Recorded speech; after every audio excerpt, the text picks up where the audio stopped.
and you represent, Bill, of your district, I want to say Six. 5. You're 6. And what has happened is that you've been doing this for 8 years. Right. And you had thought about, well, do you want to keep doing this? And then the QE thing came up, and it's like, you don't want to throw a new person into this mess. No, sir. It's a lot to understand, a lot of facts to look at, and you have to be able to know whether somebody's giving you the right info or not. And if you've been there for 8 years, you've been through all the classes that we've been through and the finance stuff and the everything, it's just real easy to spot something that's not quite true. Now, as we're doing this, and I spoke, it's probably about, well, I don't know, 15 minutes ago that I said, if the vote were happening today, I don't think it would pass. And this is not, this as being as objective as possible, just, it's almost like my yard sign gut feeling. I see a lot more yard signs opposing it than I see those for it. Well, there's a large group of people out now trying to push it. We really, really didn't think it'd get on the ballot, to be totally honest. And us as a school board, but and just me being my little part of it, we didn't think we didn't take it as a threat. And then it showed up, and we got aggressive, and we've started to do our campaign against it. Now, a couple of issues that you want to talk about today, and I'm going to put two words together that a lot of people are going to boggle their eyes at when they hear these when they're together like this: teacher layoffs. There won't be teacher layoffs. Teachers will actually lose their jobs. If you look at our school system, and let's just take Southeast, for instance. Southeast will not have to be in existence. It's a school of about 300 children, and the county could absorb that whole school into other schools. Why would they do that? Because Southeast is due for reconstruction, and the new construction of Southeast wouldn't happen. I mean, there would be no reason to. Why build a new school and not need it when you could just put the kids elsewhere? So those teachers would be immediately gone. I mean, well, as when they were absorbed, they would be gone. There just wouldn't be positions for them. They would just enlarge class sizes and incrementally among their whole system. So if those teachers go away and that leads to the school shutdown, so if that one, what's it take? Let me back up on the school shutdown. What's it take to build a school? Because I know whenever, let's think over here on Gordon, for example, when you're building a school, this is one, we've talked about this years ago. It's not like you just go, here's a school that used to be an old warehouse. There's all sorts of federal guidelines, state guidelines, educational law. I mean, this is one of the most structured. It's almost like building a hospital in some respects because there's a lot of things you have to take into account, a lot of things you got to do. These are not cheap. The $13 million to build West Gordon, or the new S.L. Mason. S.L. Mason, right. That's right. And they do. They tell you have to send your plans off. Your site plans have to be off. The new S.L. Mason was in the old West Gordon was in a floodplain, and so we had to make sure that we built that. And the state controls all that. They tell us what we give them a plan, and they come back and they say we approve that plan or we don't approve that plan. So so somebody like Southeast, which has to be redone. So you're saying if QE goes through, basically Southeast is going to say, no, why even monkey with this? Right. Well, Southeast wouldn't. I'm sure what the county would say is we don't need to build a school there when we have 3 schools around it. We'll just take those children and put them in those other schools. You wouldn't even notice it. The other thing we got to talk about, and this is something that's come up. Well, one thing more, Frank, is the other thing that we don't talk about but would happen is the lunchroom workers. And we have a warehouse and maintenance staff.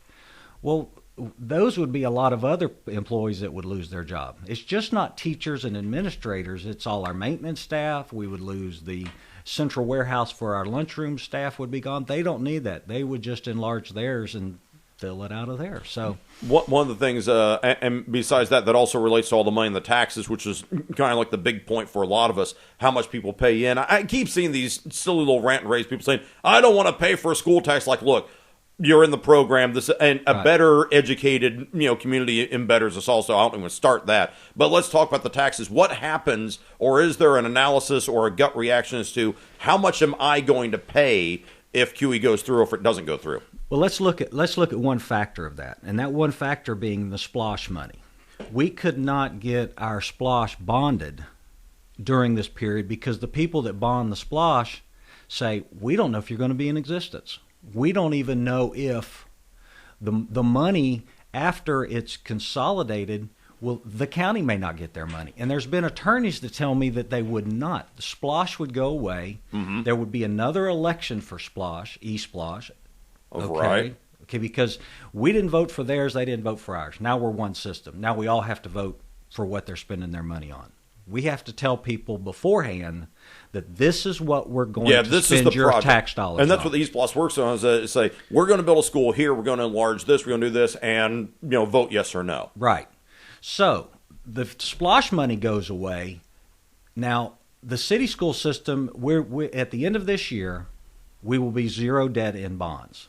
The county bonded out through this next SPLOST.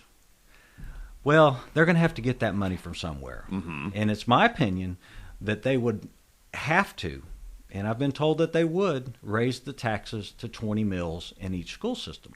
It would have to. They have to pay for that money that they've already. So what are we sitting at now? Is this more than what cities at six? Round numbers. Cities at 16, counties at 14. 14.98. We're at 16.98. So 17 and 15. Mm-hmm. So do the math on what that percentage of increase is going to be. Now, when these are coming out, there have been forums for, there have been forums against. You've been in all these discussions. Is there anything that the QE guys are saying that you're taking a second look at and going, oh, that's a good idea, maybe we can incorporate that? Or is everything so nebulous with them that you can't really wrap your head around any of their points? I don't see any of them. They don't have any. Their points are not good because they don't have a plan. You can ask them a question and they'll talk around it. But because there's no plan there. And the reason there's no plan is because they don't have the authority to make a plan. Years ago, Frank, I'm going to say 2 or 3 years ago, we all sat down. Well, individual board members sat down with then it was the Chamber of Commerce. The QE hadn't been, and they did their Carl Vincent study. Right. Okay, you remember that. Mm-hmm, mm-hmm. Okay, we sat down and we said, this study's inconclusive. It doesn't tell us that the school system should be consolidated. They did another study. That study came back, it wasn't conclusive. Then they did their own little telephone study and says 78% of the business people in Valdosta and Lowndes County want these schools consolidated. So they never got their answers. They finally got it. Well, after the first Carl Vincent Institute sit down with the chamber as a board member, they never called me back. So there was conversation after the study didn't turn out like they wanted it. They never called me back. So there's the amount of conversation. So if the chamber or the QE group says, you guys wouldn't even sit down with us. Yes, we did. We most certainly did. Now, I don't know if all the board members did, but I most certainly did. Now, I got to ask you this. When you have the school board, because you're still functioning, people got to realize, look, first bell or second bell's about to go off in a couple minutes anyway for a lot of these schools. You guys are still functioning as a school board, obviously. Quick question for you. How hard is it for you guys to work right now with this hanging over the head? I mean, look, there are things, there's personnel issues, there's bus issues, there's school lunch board issues, all these other things going on, but at the same time, is it always there over the meetings going, this little cloud saying, you may not be doing this in a couple of months? There is, but I'll tell you something about our teachers and our administrators, is they're professionals. They know what their job is every day, and they go in and do it. I am so proud from our top down to our bottom. We're educating kids. Our test scores are going up. Our discipline problems are coming down. Our truancy rate's going down. So we have the children's attention in today's climate, even with this. And our teachers are professional enough to know when they step in the classroom that it's time to teach. Now, as all these things happen, the vote, obviously, it's coming in November. What's the timeline that says, you get dissolved? Is that how it works? I don't know exactly what the timeline is, but I can tell you this. And I'm gonna put it in the form of a story. Okay. You and I own a business. Hot dog. And we're going to go buy XYZ business. Mm-hmm. Would we wait a year of planning before we took that business over? No, I'm going in. Oh, I get it. Oh.